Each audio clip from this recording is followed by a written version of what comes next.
Hello again and welcome to Kabbalah Revealed. I'm Tony Koznek. Last time we spoke about the force of development, the progression of desires, the way in which reality moves us along a path of development. We spoke about the quality that is the definition of the upper worlds, the spiritual worlds. The quality that is the definition of the physical world, and what it is about the way that we perceive that makes the spiritual worlds the greater reality hidden from us. We looked at the progression of desires. We saw that there were 4 categories of desires that are considered physical, and that because of the thought of creation, which is to create a creature and to bring that creature to unbounded delight, it must progress by means of what the creature finds delightful. And so all expression of development from the thought of creation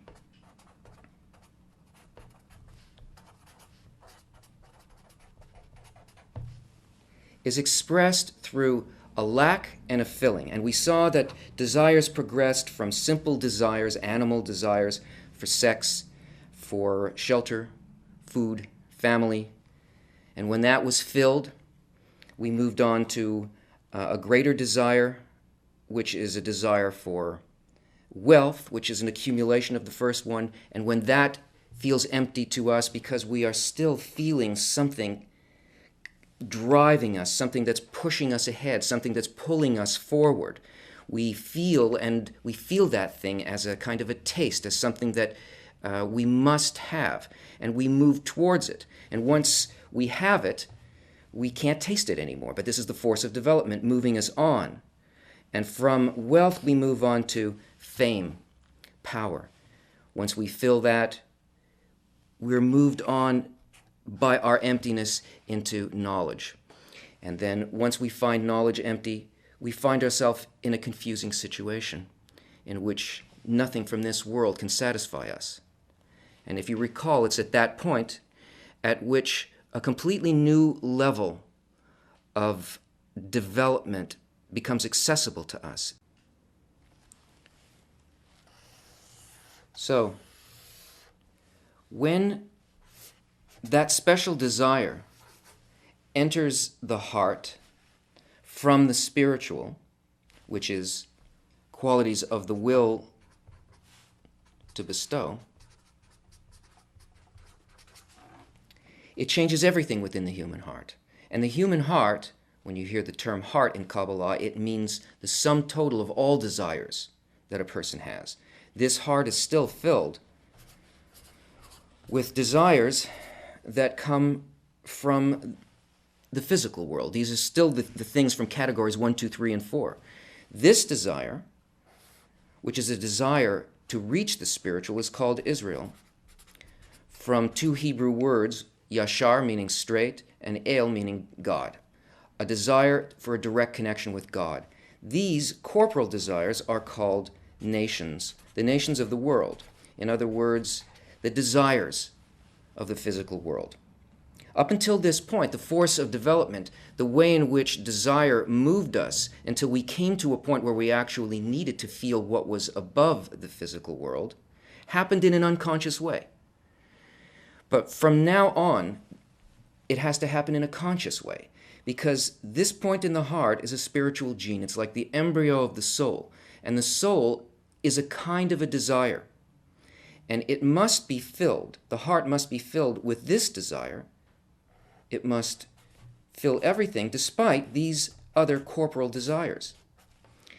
In other words, all of the desires that we have to undergo a transformation, a correction. And it's by correcting these desires that the desire to go directly to God can be fulfilled. Now, why is that?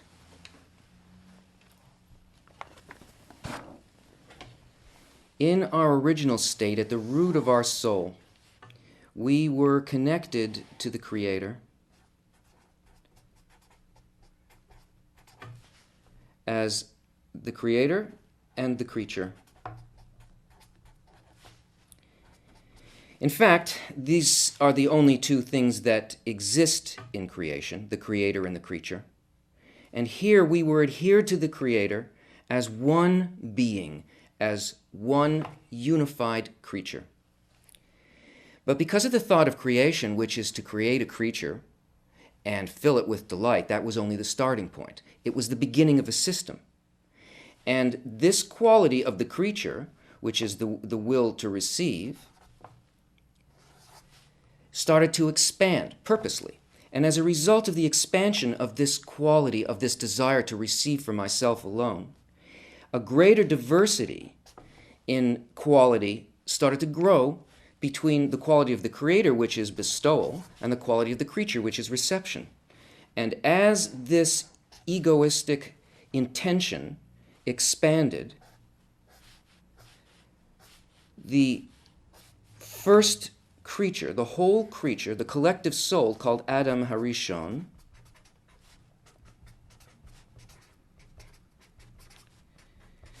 meaning the first man, descended through a system of worlds, through 125 steps, to greater and greater egoism until the soul reached a point in which it became separated into what appears to be physicality.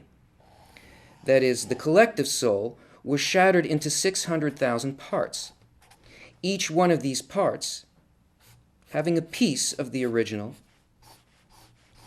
each one of these parts a desire.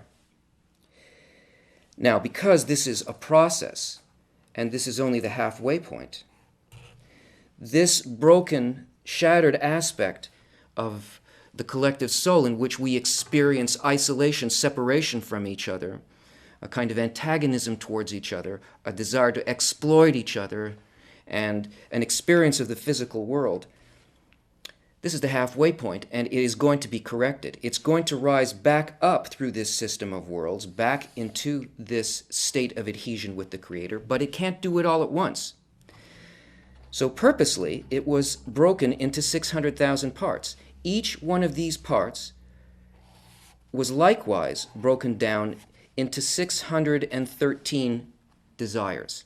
That is, each individual desire within Adam Harishon consists of 613 desires that can be corrected. The parts are small enough. It's like dividing a huge treasure and giving a coin to each person, knowing that each one will return this quality of bestowal, this point in the heart that's placed inside of it, can be trusted to bring that point back to its origin and put the treasure back together as a collective once again.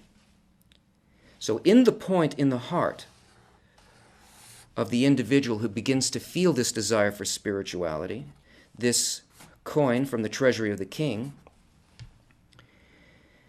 plus the 612 other desires that exist in the heart must be transformed bit by bit to resemble to a greater degree the quality of the Creator, to reverse this process. Now the thing is, this process of the return, of the correction, of the tikkun, of the transformation, of the fulfillment of the thought of creation, it's going to happen.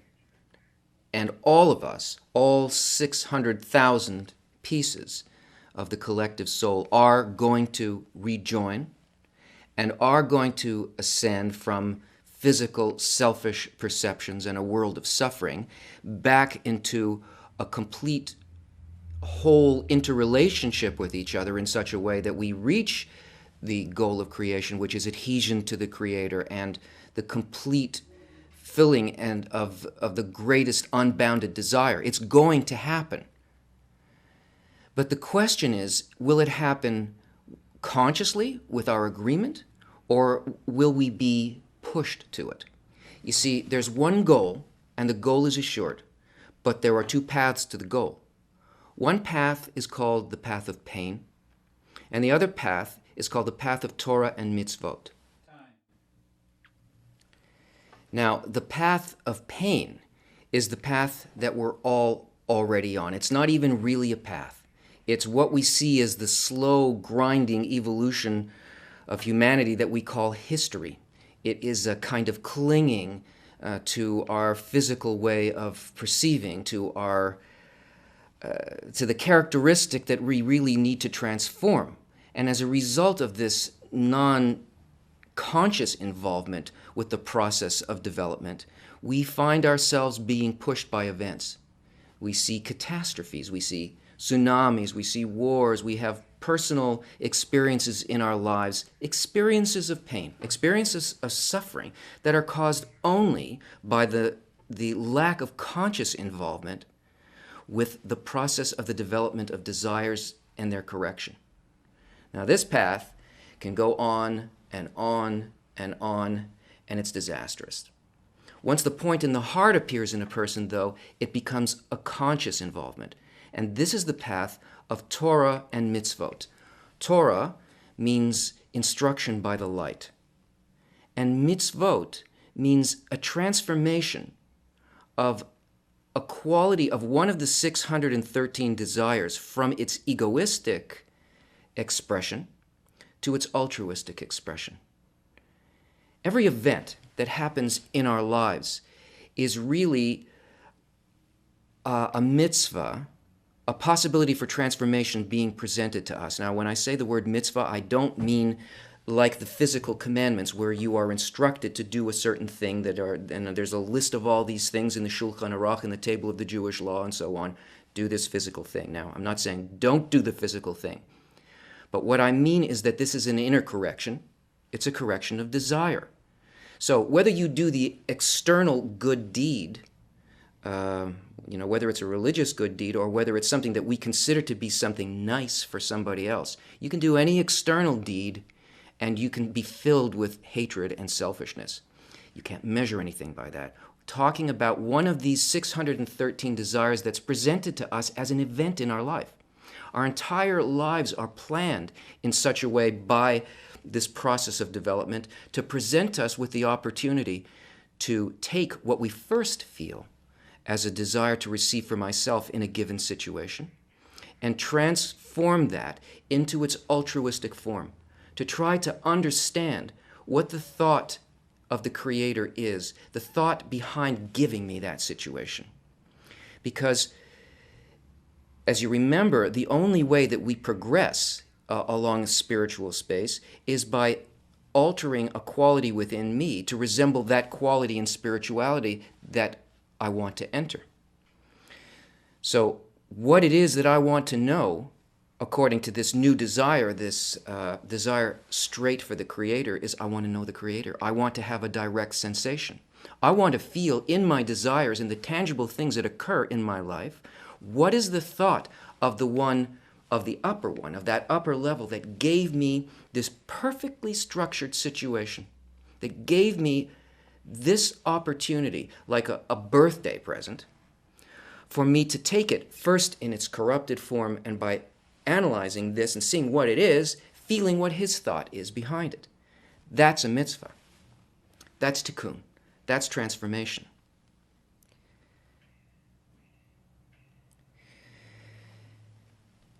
These 125 states by which we descended from our connection to the complete reality down into our separated status as individual people and desires, these 125 steps are also completely encompassed by these 613 mitzvot.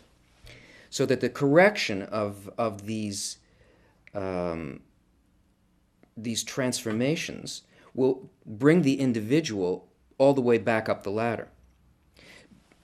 Another feature of this is that each and every level of descent is imprinted in us as a gene. Every point by which a greater and greater degree of the will to receive was added is remembered by us like breadcrumbs on a path. And this being the first spiritual gene, this point in the heart, our access to ascent, is actually the entry point on a chain of spiritual genetics called reshimot, remembrances. And all of the events that happen in our lives that bridge us between these 613 transformations of the will to receive to the will to bestow that bond us to the Creator, each event is laid out for us in a perfect pattern so that we have the opportunity to recognize what it is that we need to do. Now, this action of correction and transformation, this tikkun, is not done by us. It's done as a result of a desire that we have to make this contact with spiritual light. And as a result of the desire that we have, the work is done by the light. It's an action done on us by surrounding light. The Zohar says, when a person comes to purify themselves, they're help from above. In other words, it's as a result of a gut-level need that used to be a need for those four corporal desires being transformed into a greater and greater need to know what the quality of bestowal actually is. We can't reach this ourselves. This work is called the work of God, not because we go out there like a bunch of nice soldiers and do the job that God assigned us. It's because the work itself of transformation, purification, tikkun, is done on us by the light as a result of an expanding desire.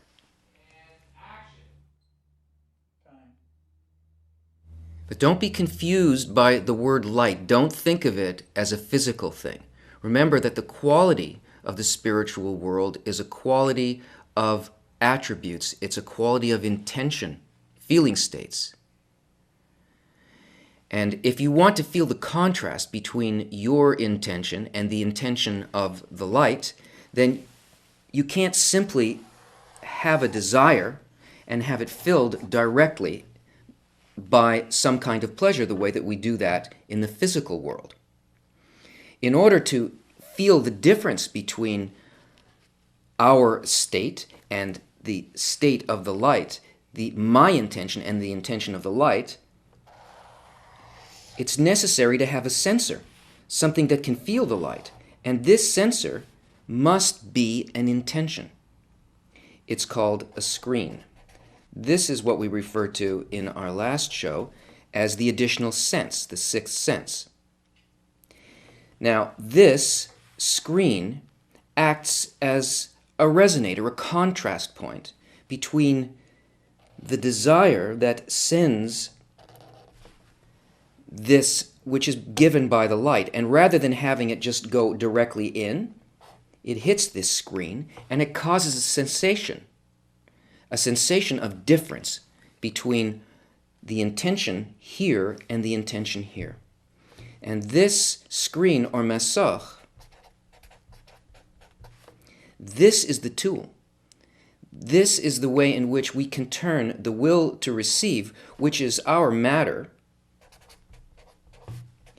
and the only tool that we have to work with, into something very different. We can begin to feel and receive the light only according to an intention that matches the intention of the spiritual world. Now, we'll deal with this more later. But what happens when this can actually occur, when the feeling in here and the intention in the screen is the same as the intention in the light? This is called a corrected desire. And this contrast creates a need in us, the right need, a particular need. It builds a lack in a particular direction. It makes us want to feel what we don't have, and that is the sensation of the light, the thought, the intention behind the light. And it moves us in the intended direction of greater and greater correction.